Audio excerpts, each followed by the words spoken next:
Hello and welcome to IMP's WWE Adventures podcast on the Social Suplex Podcast Network. Help the network out by leaving us a 5-star review. You can also give a donation directly through Red Circle and become one of the amazing community by joining the Social Suplex Discord. Link is in the description. Listen to the other top-notch shows here on the Social Suplex Podcast Network. One Nation Radio, Keeping It Strong Style, All Things Elite, Wrestling Articus Things, Trish and Sarah, Tunnel Talk, and Sam's Brown's AEW Match Guide. My name is Matt Maher, aka Imp, and this is your quick look back at the WWE week that was. 30 minutes of the penultimate show before the fall of America. Go out and vote, guys. Go out and vote. Do it. You know what? Maybe Emperor Palpatine wasn't the voice to go to there for the message I'm trying to send. I watched The Manchurian Candidate today, and I had no idea how incredibly relevant the themes of that film are to right now. I was like, oh my god. The film came out in 1962 in the aftermath of the Korean War, and all the stuff it's talking about. I was like, oh wow, this is incredibly relevant. All of the things in this film. You know what? Vote and watch The Manchurian Candidate, or watch The Manchurian Candidate first, then vote. It's a really good film. Caught me by surprise. There is a little bit of, it's again a film from the 60s. There's certain attitudes that show their face in that film. I'm not here to talk about The Manchurian Candidate. I could do. I found my Patreon specials. Anyway, I'm going to be talking about last week's Friday Night SmackDown and this week's Monday Night Raw on our final trip to Crown Jewel, and then next Saturday is Crown Jewel. And I think it's my first show where there's been a Saudi thing. I'm trying to remember what I did the last time there was a Saudi thing. Because been a while. For Wrestling Headlines, when I cover all the WWE pay-per-views, I didn't cover the Saudi shows, because I didn't watch them. When they first started, I remember my first column for Wrestling Headlines was relatively up. If I say relatively positive, I was basically just saying, this is what they've said, this is what they're promising with this deal. And at the end of it going, it's up to them to prove whether it's all bullshit or not. And then the very next Saudi event was like, okay, so we've seen it's bullshit. It's kind of just flowed from there. It got to a point where I was reading, every time it came to the next special, I was reading the latest UN reports just to see what was up. Like, what had I missed in the last 6 months? Switching from that to just flat out not really doing anything, like not really covering it or anything. So this is my first time, I think, in my mind, there's been a Saudi event since I've been here on Social Suplex. I just cannot remember what I did. As I sit here right now, I don't know what I'm going to do. My plan is to not cover it, and maybe I'll just do SmackDown and Raw as is and just don't talk about the Saudi event. Also, in terms of, before I get on SmackDown and Raw, in terms of things contained within the week, highly recommend this week's Trish and Sarah, and there's so much content coming out from post-wrestling to do with John Pollock, and especially with Brandon Thurston over at WrestleNomics. They've had some consecutively really important shows to listen to this week. When I was here this time last week, 5 Ring Boys lawsuit had just dropped, and now the WWE ID to do with the independents and kind of like a filtering system to train people to actually go to WWE. NXT UK alarm bells ringing because that we kind of dried the well of the UK independent scene. And it wasn't good for the UK wrestling scene at all. All the promises made about, oh no, this will be great, like, we'll get these talent, it'll build it up, and then that will improve your system. No, you just dried the well. There was no things that the UK knows about trickle-down economics being bullshit. So if they're promising that again, it's like, fool me, it's one of those fool me once. I do. So what I would recommend is, I don't know if someone's done it on an actual deep dive into it, but I do know he's been tweeting about how there were already people signed up to this thing. But I do know that Pollock has done a really good and important kind of listen to diving into this stuff. If you want to know more about the WWE ID, go listen to that. All I can speak from is from the UK perspective. Alarm bells, immediate red flags, being like, well, this sounds familiar. So obvious pessimism. Being like, all right then, okay. Anyway, but let's talk about Smackers and Monday Night Raw. Starting with tag team wrestling. I don't really dive into tag team wrestling that much on these things because WWE doesn't really highlight it as important. But this week, it was the backdrop for their important story, therefore it got some TV time. It's not the thing they actually want your attention to be, but it got some TV time by being important adjacent. So let's talk about tag team wrestling. Against the man who cost him the Intercontinental titles on Raw Monday night, and now the Motor City Machine Guns. Up top, down they go. Here's the cover. They did it. You know what's crazy? 6 to 7 years ago, DIY versus Motor City Machine Guns would have been an absolute dream match. Commentary even hyped it as such. But how does it actually feel when it played out in WWE right now in the year 2024? Yeah, it's nice. It feels nice for Sabin and Shelley to be getting their recognition of industry influence they deserve. An audience who, even just a month ago, would reacted of who, has now been taught why they should be respected. through the medium that they listen to. And that's nice. That's nice. They'll get recognition. Like, if you would have tweeted about how the Motor City Machine Guns deserve all the recognition for their influence, there would have been a pro WWE account jumped in there, being like, who? Didn't make it to Big League, don't matter. Now, even if this stint lasts like a few months, and it's not long at all, it feels like it's going to be longer. They're putting a lot of stock into them. If they were to just disappear, they've, at least through the medium that they listen to, they have been taught why they're important, and that, for me, that's for the Motor City Machine Guns, for Alex Shelley, Chris Sabin. It's just nice. It just feels nice. It's like, good for them. Good for them. The number one contenders match itself, though, was given time through an ad break, more than enough time to play out the Teddy wrestling fun, a much better showcase of the duo than their debut last week in the three-way. But this all led to the Bloodline coming out. It's like, oh, you thought you got to recover before getting your tag team title shot? Like, no, that's not how villains operate. An opportunity to get Sabin and Shelley a tad of mic time before swinging straight into the makeshift main event. It did lead to quite a few people online talking about how much they prefer Solo Sikoa with a bit of this comedy. Oh my god, Solo, what a line, you're hilarious, mate. Now I just sit there, I don't know if I feel nerdy when I say that, but I won't comment on it. I won't spoil all the people's fun or investment. It's like, you know what? If you think that guy came up with that joke, good for you. He delivers this kind of scripted content better than the more serious or more akin to Roman type of stuff. Like, this feels more like whoever's writing Solo is getting a much better grasp for the character and doing this insulty stuff. Roman wouldn't do it because he's above it. Or at least he sees himself as above it. But Solo doing a bit of petulant, insulty mocking, that totally fits what they're going for at the moment. Yes, I would have loved his character to be what they were kind of building up to with that Hoss kind of silent guy that he was, which was very reminiscent of Roman's Shield character when he was that in the Bloodline. However, I feel like where these characters gone since, petulant insults and mocking like this fits far, far better. And he got a good reaction. Also, giving us the title match here works wonders long term when you decide you want to do a faux sudden match tease down the line. Actually give it, so we're more likely to believe you're tricked down the line. And they will trick us. They will trick us, and I'll fall for it, and I'll be like, oh well, you got me. There's nothing wrong with being tricked by the flow of the show. Like, there was nothing wrong with that, especially if creatively they've purposely played the beat so you go, oh, okay, this is where they're going, and then they do something else. That's not you being like, oh, he's such a mark. No, that's more of, that's for me, that's good writing. Where you purposely do the beats of the thing to make your audience think it's going one way and then it goes another way. That's just good writing. Compared to Vince, where his thing of WWE could go anywhere, was because there was like no setup, there's no grounding for stuff. So when there's no like rules to your universe, you can do anything and you can be like, oh, what a huge moment this is. But there's no grounding to it, so literally anything could happen and nothing means anything. So yeah. And yeah, boy, main event Tonga Loa, baby. You know you're in there for a good time. Not much time at all before the family members interfered, holding my boy Tonga Loa back. Jimmy Uso in his hoodie again, this time able to see Fatu coming, but not able to fend off Solo as well. Roman Reigns surprising, coming out to fend off the fake chief. The numbers game subsiding, but the referee down. Tongans going for chairs, but we have ourselves our second hooded figure. It's Jay, staying hooded, but commentary calling it straight with no cartoony. Who could it be? Who is this man? Who is it? Take note of Excalibur. It's perfectly fine if it's clearly obvious it's Kyle Fletcher.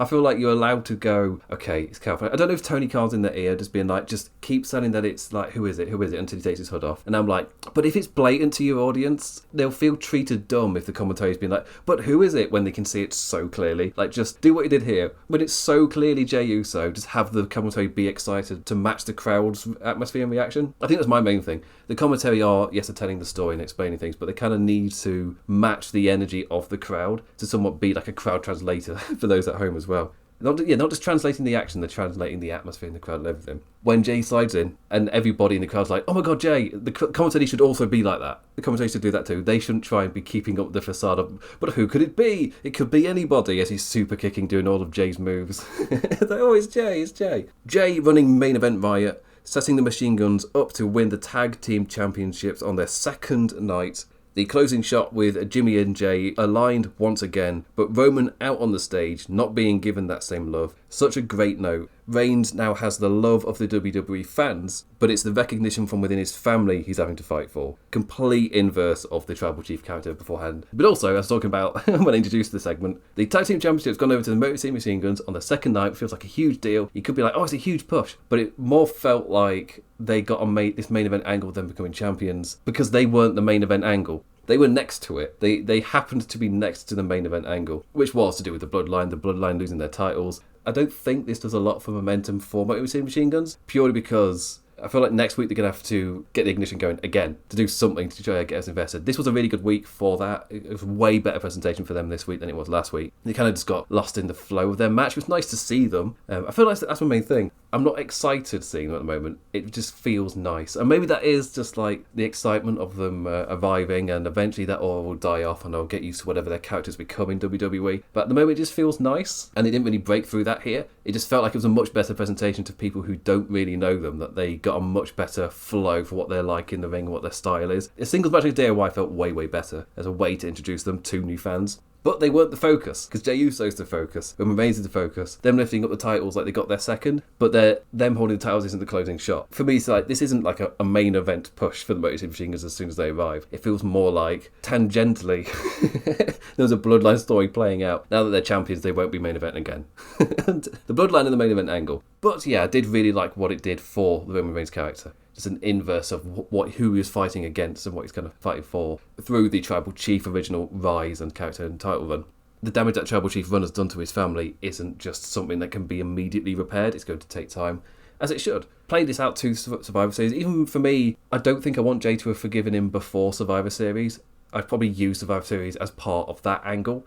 That little thing of kind of how they're using Sami as well. Like, Jey is in on the fight against the Bloodline, but he's not in on being allied with Roman, where that angle feels like it's a way it easily gets Sami Zayn in there too. That's what Monday Raw will be setting up when we get to it. Actually, yeah, let's jump in ahead.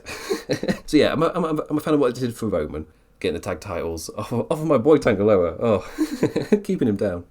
The other main segment I wanted to talk about was Randy Pandy opening the show. He wanted to have a chinwag with Kevin Owens. Someone above Nick Aldis wasn't allowing it. Like, oh man, all these people making Triple H go out in front of the fans. How dare they? How dare they? Orton accusing Trips of protecting KO. Over and over telling him that's not the case. But Randy's voices have done what convinced him. Like, Randy mate, pal, I'm trying to protect you.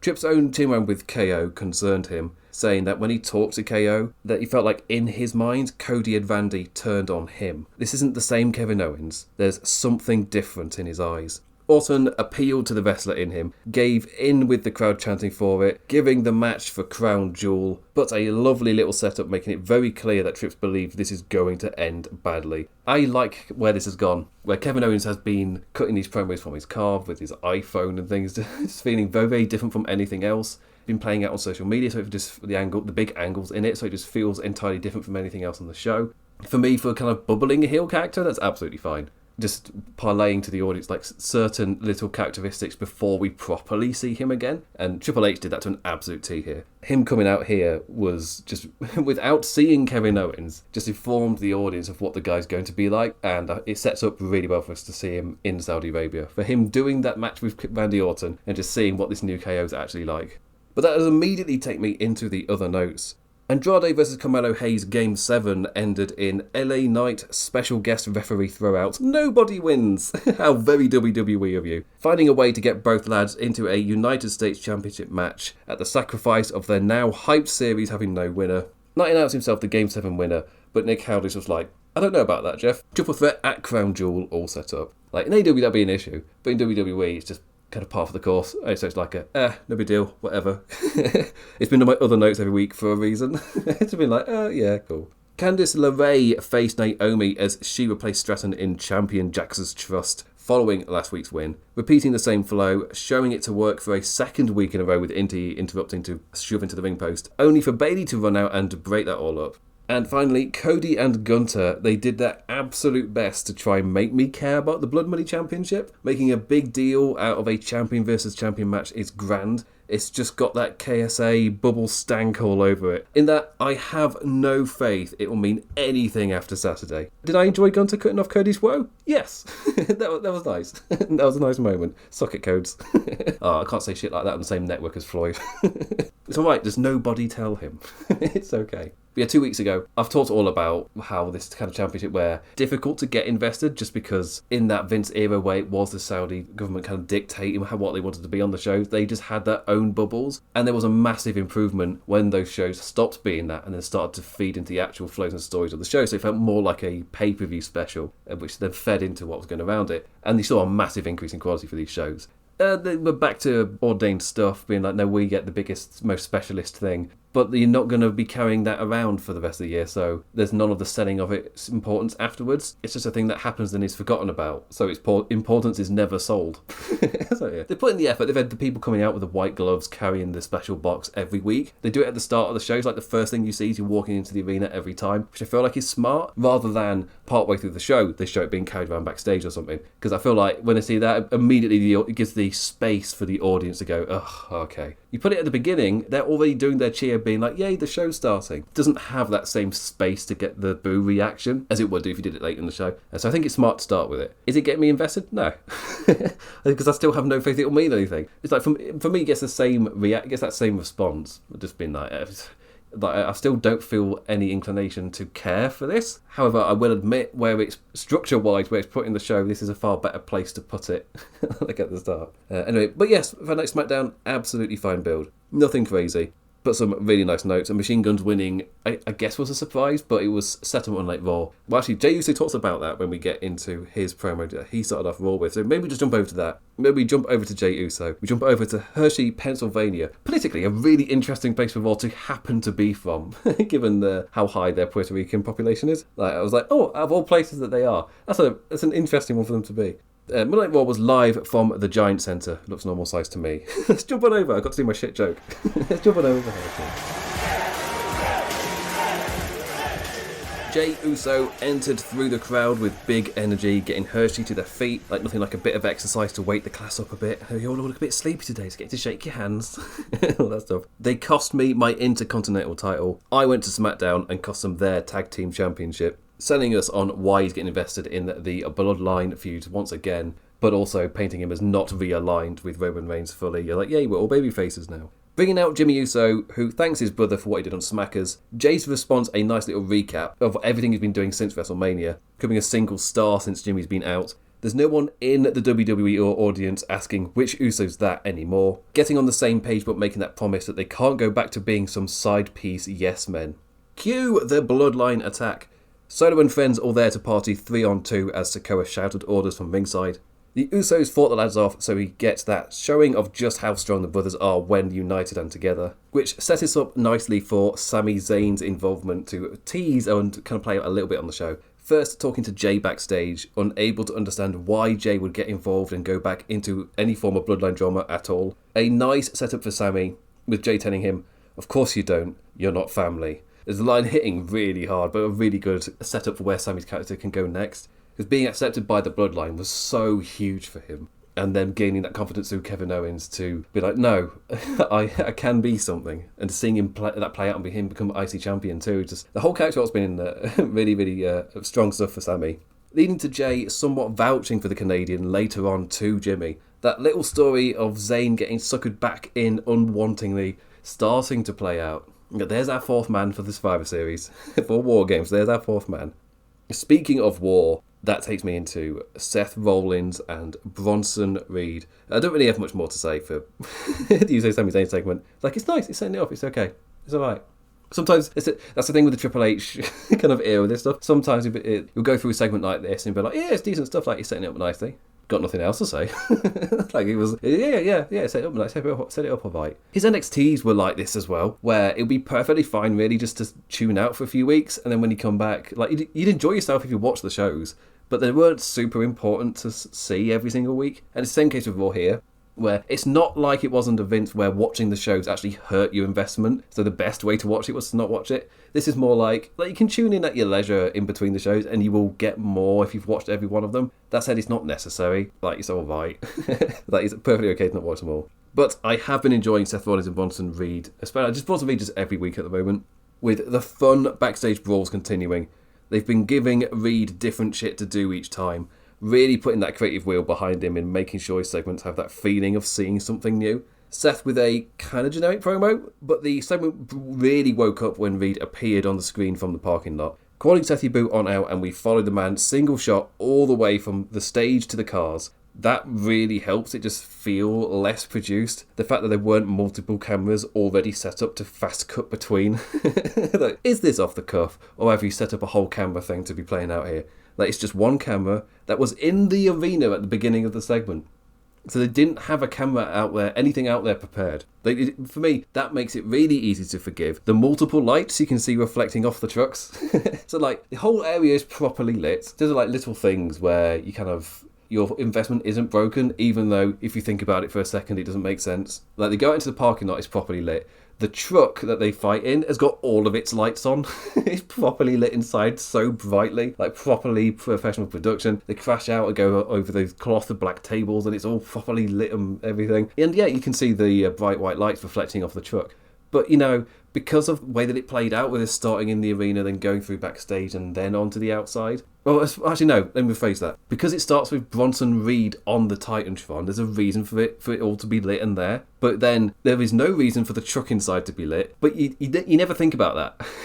You never think about it. Like, it's all right. Like, you've been given a reason for light source to exist outside, meaning when there's a one way if you think about it for a second going, oh yeah, why are all the lights inside the truck turned on? It's not being used. That's just an incredible waste of electricity. But it doesn't matter. You don't think about it. And that's the kind of nerdy shit that production people think about, so you don't have to. The last thing of it is like, oh yeah, if he's been interviewed outside, it makes sense that he would be lit. Therefore, if we like other stuff, you just kind of automatically forgiving. You don't even think about it. Your mind never flags it as something odd or anything. Anyway, that's a tangent. Let's rein it back. Seth stomped Bronson Reed's head onto a hood, chattered shit to the camera, and got banged. Will he ever learn this lesson? Reed walking back up with purpose, dragging Seth into the fully lit interior of the truck, Death Valley driving him through some black cloth tables. It's just so much fun. I just really enjoy these Bronson Reed segments to a point where it's like, oh, do you have to wrestle in the ring? Like, I almost feel like the best thing for him would be an actual backstage brawl match or just like a Falls Count Anywhere affair. I feel like that's really fitting for where this Bronson Reed character could be building to.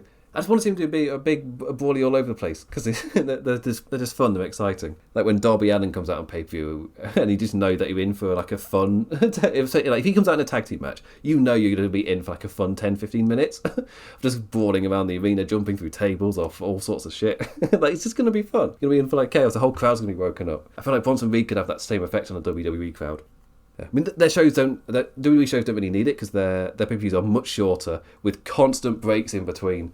Like almost every pay-per-view from the penultimate match to the main one is like a 30-minute gap. Like AEW is just like bang, bang, bang, one after the other. So a match like the Darby Allin one where it's kind of just fun, energetic, that's really needed on an AEW show. WWE, you were waiting 15 minutes for it to start. So then do you want just like a fun little thing, which isn't really story heavy, hasn't really been massively built up, but it's good fun. It's like, but I don't think they belong on WWE cards. Purely because you got like 10 minutes to wait before it starts, then you got another 10-15 minutes for the match after it starts. So it would feel like a waste of time a lot more just because you were waiting for it to begin. Anyway, that does take me on to the other notes. Who was Dom's former world champion opponent? Damian Priest, of course. I guess I like that they didn't just hang that over for the whole entire show, even though I do like surprise championship matches, not really having that huge build, but they're like, no, we can hype it up for the main event that he's facing Damian Priest. That said, I felt like this match and whole segment was just a really odd choice for the main event. A quick match with Priest mostly just battering the lad, until the baddie faction all came out to play, sans Finn. Priest taking care of both Carlito and JD, but Dom just rolled him up in the distraction to win. But it's alright, in true WWE playbook fashion, getting its momentum back by beating all the villains up after the match. And then that was it. It ends in that way, Damian Priest having destroyed them, with trying to sell both I beat them up, as well as I'm just angry and annoyed and pissed that I lost, that I fell for that kind of thing. It felt like a bit of a weak main event angle, and on what happened on NXT, just not really their fault. On NXT, Rhea Ripley was taken out. It appears that she suffered, unfortunately, like another injury off of her headbutt spot. She's out again. It's like, So they did an attack angle from the Judgment Day, beating them up, leaving her bloody at the end of NXT. Now back to Raw, the tag team number one contender triple threat. Dragon Lee and Ray Ray versus Viking Raiders versus New Day. The each team has one lad in format is easily my favourite for these multi-team flows. In spite of this being in the final 30 minutes of the show, the team still got the time to play through an ad break. In the end, Chad Gable attacked Rey Mysterio and locked the ankle lock ringside as Viking Raiders snapped in on poor Kofi for the win. Perfectly enjoyable. Nothing super crazy or high being like, oh, you need to watch this or anything. But it was a decently fun flow. It's okay. Kaiser and Sheamus also had a perfectly fine little bout in the post-opening promo banger spot. Sheamus back into his spot that I've coined after him. Zelina Vega out with her black and white Puerto Rico flag to lose to America. Hell of a week for this to be the cold beat. If you watched the segment last week, this was the cold beat. This was where they were going to be building to after what happened between the two last week. Obviously, they couldn't have predicted what would happen over the weekend. That said, it just made it a bit more interesting. Because Zelina Vega coming out to a great reaction, because it's, again, quite a decent size Puerto Rico base in Pennsylvania. So just seeing her get a reaction like that, and kind of a pretty strong welcome. But this is the week where America wins. Very quick brawlings over ringside. Ivy Nile with a swinging Uranagi for the win. As soon as she hit that, I was like, I don't know if she can hit that move on anybody else on the roster. Because Ivy Nile's she's strong, but she hasn't quite got the height for it. And Zelina Vega, she's a perfect size for Ivy Nile to hit that move on. But as soon as I saw that, I was like, oh yeah, I didn't mind that. That's all right. A shame she can't hit that on most of the people. It's that's a shame. R-Truth got a rare moment to show some smarts, not falling for Miz's ways and giving him a receipt in the form of a grounding slap. Good luck with the Wyatts. Cross later ordering Miz to find Bo Dallas, a dose of be careful what you wish for the Miz as he's aligned with the villains, and then realising very much that this might be, it's not safe for him actually, this may not be, that they don't actually value him, they want to just use him to get to the Wyatts, because it's almost like a canary down the mine. Hey guys, it's me, Miz, it's Mike, hi guys. That's what I'm expecting the segment to be next week, and just very nervously, but hi guys, it's me. I'm 45 now. He's got to be that old, right? And also, actually just talking about the Pennsylvania thing, the final note I've got, so I'm not sure the Pennsylvania crowd was the best place to plug an Undertaker show. With the crowd audio, I'm surprised they didn't pipe in a cheer. But when they started plugging the Undertaker's show, the crowd sound was just very muted. There didn't seem to be a cheer. Normally there's a pocket that you can turn up, but either they didn't bother or there wasn't one. Where normally there's just a little pocket cheer, being oh, Undertaker, just almost in a reaction type of thing. But no, the Undertaker came up and it was quite muted. Yeah, what I've just been talking about, it kind of makes sense that maybe not the biggest fans of the Undertaker right now. But anyway, that brings me to the end of the show. I feel it's not going to be as short as last week's, because last week's was more, let's go through this important thing, and then I'll see you guys next week. This was more, there's just a bubbling week, there's not a lot to say. There's yeah, it's decent, a lot of it is okay bubbles, and not a lot of it is really super worth watching. I feel like the biggest note from this is it is just that take from how it was like to watch NXT, and this is one of those weeks. If you don't watch either of these shows, that is absolutely fine. If you don't watch Crown Jewel, it's likely to be absolutely fine. It's not the end of the world. You're perfectly able to keep up with the kind of flow afterwards. All of the biggest acts are either not on the show or tied up in the Champion vs. Champion programs, which won't mean anything afterwards. You got little bubble stuff, like the reintroduction of Kevin Owens against Randy. But there aren't any big angles playing out on the show. Just stuff that's been built within this bubble. So I feel like this show kind of reflected that. This was the go home Raw for Crown Jewel, and my thing was, that was a slightly odd kind of main event angle, and paired that with, yeah, it's perfectly fine if you don't watch this show this week. Technically, the pay-per-view is this Saturday.